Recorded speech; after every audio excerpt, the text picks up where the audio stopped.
Hello বন্ধুরা, web design and ডেভেলপমেন্টের আরেকটি নতুন ভিডিওতে আপনাদের স্বাগতম। আজকে আমরা যেটা দেখব সেটা হচ্ছে কিভাবে আমরা ওয়েব ডিজাইন অ্যান্ড ডেভেলপমেন্টের জন্য এনভায়রনমেন্ট সেট আপ করতে পারি।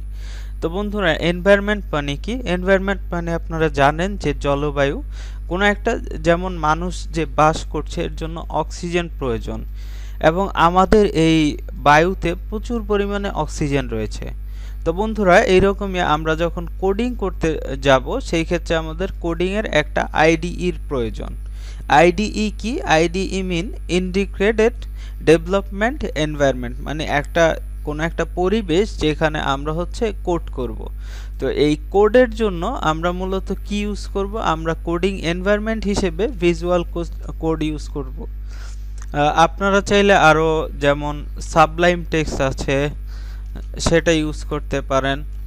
তারপর আপনার ব্র্যাকেটস আছে, আরও অনেক ধরনের কোডিং আইডিই আছে, বাট আমি ভিজুয়াল স্টুডিও কোডে করে অভ্যস্ত এবং এটাই আমার কাছে ভালো লাগে, তাই আমিও সাজেস্ট করছি যে আপনারা এটা ব্যবহার করতে পারেন। তো আমি যে কোডগুলো করাবো সেটা এই ভিজুয়াল স্টুডিও কোড দিয়েই করে দেখাবো। তো বন্ধুরা, ভিজুয়াল স্টুডিও কোডটা ডাউনলোড দিয়ে দিই। এখানে গিয়ে ডাউনলোডে আপনি যখন এই ডাউনলোডে ক্লিক করবেন সেই ক্ষেত্রে ডাউনলোড হয়ে যাবে। কিন্তু আপনার যদি ম্যাক হয় বা আদার্স কোনো অপারেটিং সিস্টেম হয়, আমারটা তো উইন্ডোজ দেখতে পাচ্ছেন, তো ডাউনলোড ফর উইন্ডোজ। আপনারটা ম্যাক হইলে আপনি এই সাইডে ক্লিক করে ম্যাক, উইন্ডোজ, লিনাক্স আপনার যেটা দরকার সেটা আপনি নিয়ে নিতে পারবেন।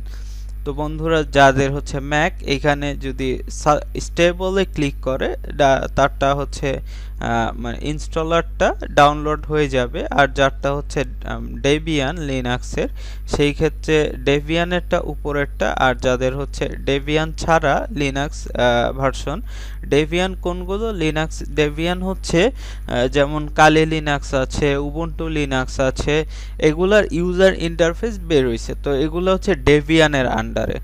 আর আরপিএম কি? আরপিএম এই যে ডেবিয়ান সিস্টেম, লিনাক্স যেগুলো আছে অপারেটিং সিস্টেম, এর বাইরে যত ধরনের অপারেটিং সিস্টেম আছে সেগুলো সব Linux based, RPM based operating system. তো বন্ধুরা, আবার এই পেজেও নিয়ে যাচ্ছে আমাকে 64 বিট। যাদের 64 বিট নেই বা অনেক আগের পিসি, তাদের জন্য এই 32 বিটটা নিয়ে নিতে পারেন। এখানে যখন আমরা আসব সেই ক্ষেত্রে আমাদের কি দেখাবে? আমরা এটা ডাউনলোড করব 64 বিটের জন্য, কিন্তু আদার্সে যদি আমি ক্লিক করি লিনাক্সের নিচে থেকে, সেই ক্ষেত্রে উইন্ডোজের দেখতে পাচ্ছেন যে 32 বিটের আমাদের দেখায় দিচ্ছে। আমরা এখানে 32 বিটে ক্লিক করলে 32 বিটের জন্য নেমে যাবে। তো আমারটা যেহেতু 64 বিট, আমি আর 32 বিট নামাচ্ছি না। তো বন্ধুরা, এইভাবে আপনারা আপনার যেই ভিজুয়াল স্টুডিও কোডটা প্রয়োজন সেটা আপনারা এখান থেকে নিয়ে নিতে পারেন।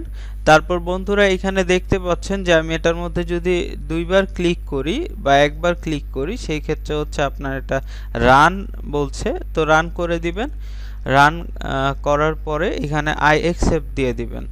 তারপর ডিফল্ট আমরা যেভাবে কোডিং করি নরমালি বা কোনো একটা সফটওয়্যার ইউজ করি, সেই ক্ষেত্রে ডিফল্ট এখানে আপনি লোকেশন দিয়ে দিতে পারেন, এটা আপনি কোন ড্রাইভে সেভ করতে চাচ্ছেন।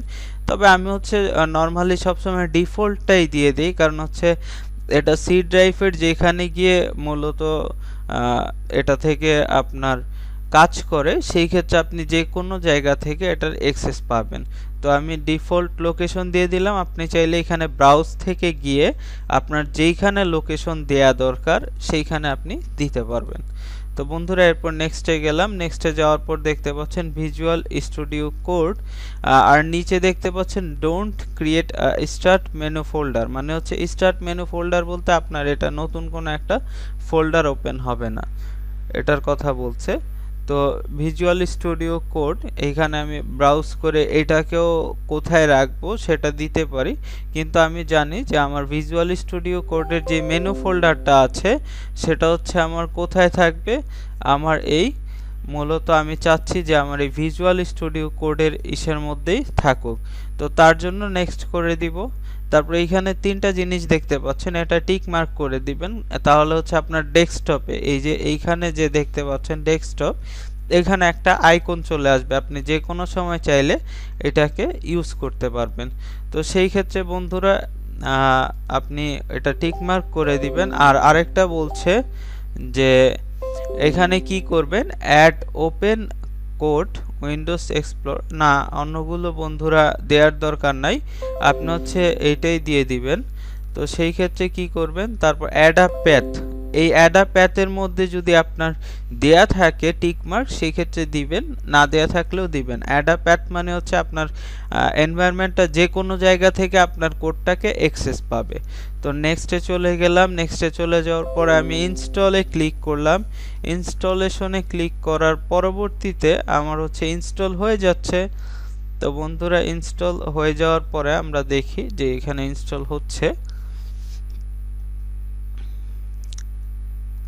তো বন্ধুরা আমার ভিজুয়াল স্টুডিও কোড ইনস্টল হয়ে গেল। এখন আমার